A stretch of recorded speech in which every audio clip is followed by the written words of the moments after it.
Okay, on to number 5. So this is on interrupts. So part A is asking something that we've done a lot with in the class. We did a whole lab on how to connect the joystick to the external interrupts, so hopefully you're pretty familiar with it, but let's just go through how to do this. So the main thing we're looking for here is we're trying to figure out what pins we need to connect to. So we would know from looking at the board that the left joystick is at P1.26, right is at P1.24, or vice versa. I'm not 100% sure on that. I guess from the question we can figure out that left is P1.26. But we can look at the board and figure out what ports are the joystick ports, and they're just listed next to the joystick on the board.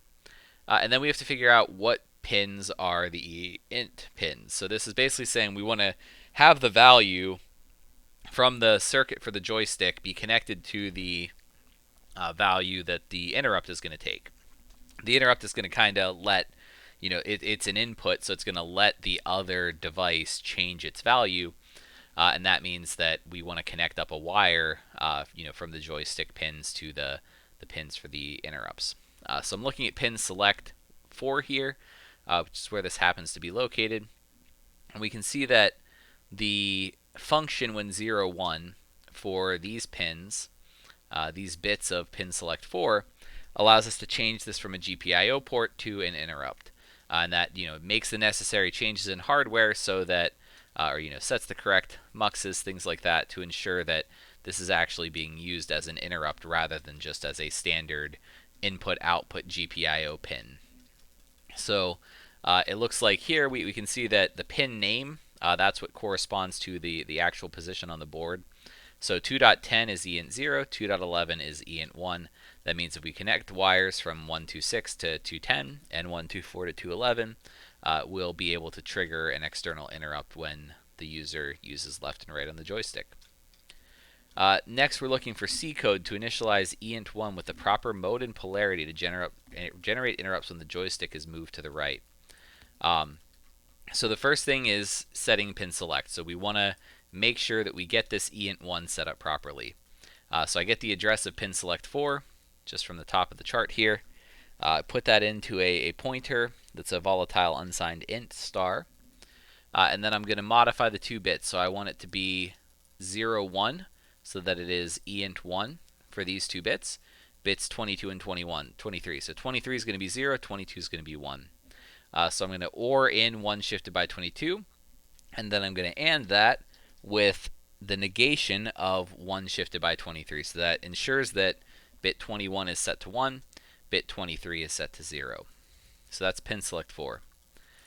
Next, let's go ahead and look up Ext mode and Ext polar. So these are the 2 things that we might need to set to determine how the joystick is going to operate. So I want to generate an interrupt when the joystick is moved to the right. That means I want to have an interrupt when the value changes from 1 to 0. So if you remember the joystick lab, the joystick circuit is sort of naturally at a value of 1. When we push it, it changes from 1 to 0. So I want to set an edge sensitive interrupt here, meaning that I want to change EINT1 to be edge sensitive. So I'm going to get the address for Ext mode, and then I see that it's bit 0, 1, 2, 3 corresponding to EINT 0, 1, 2, and 3. So I'm going to set bit 1 to 1, which is going to be 1 shifted by 1 or just 2. Also works. I do want to double check to see if I need to set Ext polar or not. So Ext polar sort of extends from Ext mode. So Ext mode determines if it's level or edge sensitive. And then polarity has, basically what this is going to function as, how we're going to treat highs or lows, depending on if it is edge or level sensitive. So if we have a 0 in Ext polar, it's going to be low active, meaning if it's on level sensitive, we're going to trigger interrupts when it's on a 0 value or a low voltage.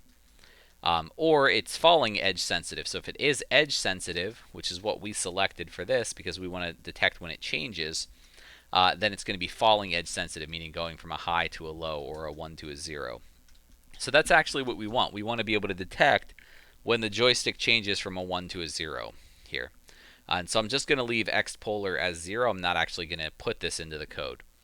And just to go over the other half of this, if it was high active, that means we're detecting when it's a 1 or a high voltage, or rising edge, meaning going from 0 up to 1 or low to high. And then finally, as for all interrupts, I need to set ICER 0. So ICER 0 is our like overall global interrupt enabler. So this determines if we're going to trigger interrupts. Basically enables checking for the IRQ handler in our code to be able to handle this. And so we're going to just find the one that corresponds to EINT1, and that's bit 19. So I'm going to set 1 shifted by 19 to 1 there in ICER 0, and we get the address again from up here. So always make sure if we're enabling an interrupt that you check ICER 0 to see if we have to enable a bit in here in order to get that to work. So that's UART interrupts, PWM interrupts, ADC interrupts, etc. Okay. And then a couple quick fire questions at the end here about clearing interrupts. So this is really just looking up things in the manual or in the notes. But for external interrupts, we set the correct bit in extint. In SysTick, we just read from stctrl. In PWM, we write the correct bit to PWM1IR. It's very similar to external interrupts. And then ADC, we read from the data register that has a pending data value for us to look at.